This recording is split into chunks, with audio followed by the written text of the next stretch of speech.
hari ini umat Islam harus secara serius mengangkat persoalan-persoalan yang senyatanya berdampak kepada kesehariannya.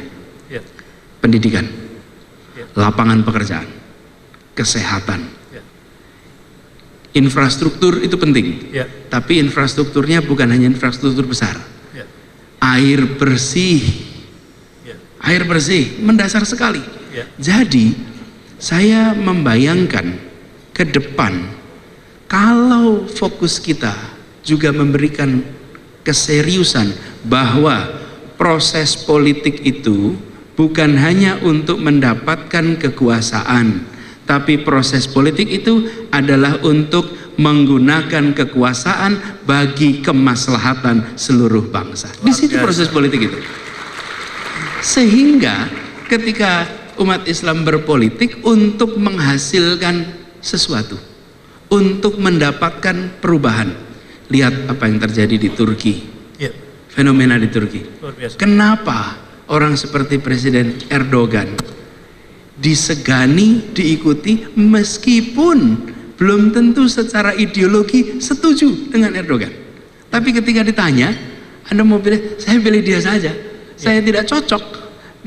Kelompok sekuler Turki itu belum tentu nyaman dengan kepemimpinan dia. Tetapi dia sebagai pemimpin yang membawa aspirasi umat Islam, dalam kata santri lah kalau bahasa kita di sini, kaum santrinya di sana, dia berhasil membereskan persoalan-persoalan mendasar. Nah, ini tadi bisa seperti sampaikan sebelumnya, ini akan membuat umat Islam merasa keterlibatan dalam proses politik ini memberikan hasil, dan bahwa kehadiran umat Islam di dalam politik itu tidak menjadi semata-mata rebutan kekuasaan. Kalau rebutan kekuasaan yang diceritakan oleh Bung Fadlizon, kalau rebutan kekuasaan, maka saat itu ngotot Ki Bagus Hadikusumo tidak akan berubah, tidak akan. Kenapa? Tapi mereka sadar bahwa ini bukan semata-mata secara simbolik. Secara simbolik itu hadir Islam dengan 7 kata di dalam Piagam Jakarta, dan kita perlu garis bawahi bahwa sila yang menjadi sila pertama kita yang tadi disebut ini mencerminkan sebuah spirit tauhid yang barangkali sulit cari negara demokrasi manapun yang tidak berdasar agama dengan spirit tauhid seperti kita. Nggak ada. Tauhid itu hadir, dan ini tidak muncul di tempat lain. Ketuhanan yang Maha Esa itu jelas, kata Esa itu.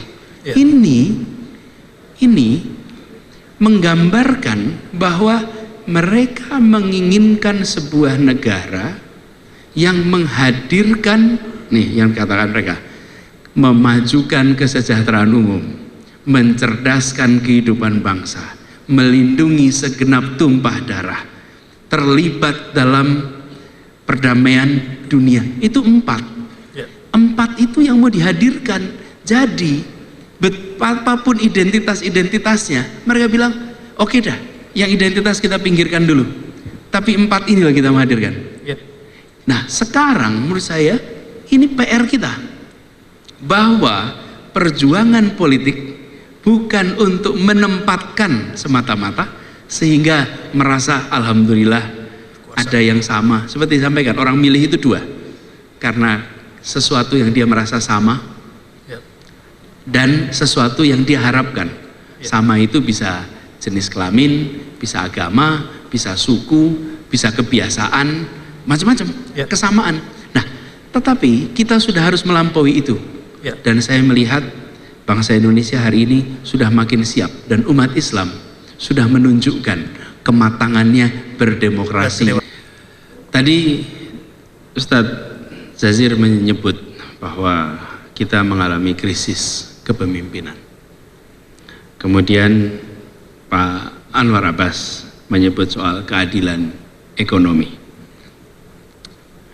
Tadi Ustadz Tony menggarisbawahi soal kiblatnya harus sama, ya. Saya ingin komentari 3 ini langsung dalam sebuah jawaban. Gini. Sambil konsep ke depan yang mudah dipahami umat. Kameranya ada banyak insya Allah ya. Bisa lihat sana sini. Gini, Ustaz Jazir, rasanya kita tidak krisis kepemimpinan. Banyak pemimpin. Karena pemimpin itu siapa sih?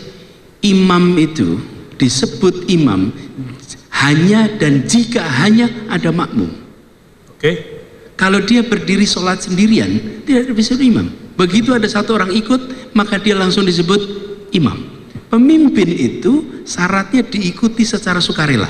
Yang kita krisis itu adalah pemegang otoritas. Banyak pemimpin tapi tidak punya otoritas untuk tanda tangan. Tidak punya. Pemimpinnya banyak. Kenapa? Diikuti sukarela. Anda disebut pemimpin jika kata-kata Anda, perbuatan Anda diikuti secara sukarela, maka Anda adalah pemimpin. Tapi pemegang otoritas, dialah yang punya hak untuk tanda tangan. Untuk tanda tangan apa?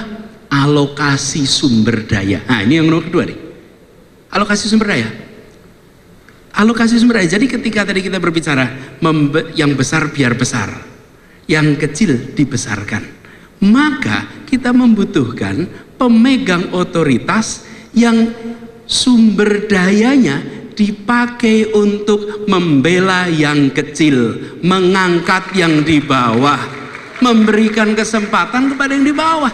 Lah untuk apa Anda diberikan kesempatan tanda tangan jika tanda tangan yang Anda miliki itu tidak dipakai untuk janji konstitusi kita, melindungi, memajukan kesejahteraan umum, mencerdaskan. Jadi yang disebut sebagai pemimpin, pemegang otoritas itu adalah arahnya, kiblatnya konstitusi. Seorang pemimpin di republik ini, pemegang otoritas, dia harus hafal konstitusi. Ini kiblat kita yang disepakati tanggal 22 Juni 1945. Itu kiblatnya yang kemudian diresmikan tanggal 18 Agustus sesudah melewati revisi. Ini pegangannya, kiblatnya di situ. Karenanya yang dibutuhkan hari ini adalah mereka yang serius ketika pegang otoritas membela yang di bawah. Dan kita bicara Indonesia yang luar biasa kaya. Saya sering dibilang, Ustaz Bahasa Nasir, Indonesia itu keunggulannya karena bineka. Saya bilang bineka di Indonesia ini bukan barang aneh. Ya. Keunikan kita itu bukan pada kebinekaannya saja. Ya. Tiongkok bineka, Afghanistan bineka, India bineka. Perbedaan kita dibandingkan yang lainnya adalah di sini ada kebinekaan, tapi di sini pula ada persatuan. Itu keunikan kita, persatuannya, bersatunya. Kalau banyaknya keragaman, banyak tempat lain tapi tidak bersatu. Nah, dulu persatuan itu dibangun dengan kesamaan cita-cita. Tadi disampaikan oleh Bung Fadlizon, kesamaan cita-cita, imagine society. Hari ini persatuan itu dibangun dengan kesetaraan kesempatan di semua bidang, utamanya di ekonomi. Kesetaraan, karena itu ketimpangan dibereskan.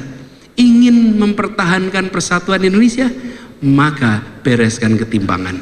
Tidak mungkin membangun persatuan, menjaga persatuan dalam ketimpangan. Karena itu pemegang otoritas hari ini dan ke depan adalah pemegang otoritas yang membereskan ketimpangan menggunakan tanda tangan yang dititipkan kepada tangannya. Disitulah pemimpinan dibutuhkan untuk Indonesia ke depan. Al-Hikmah TV, media referensi Islam, dapat diakses di www.alhikmahtv.com.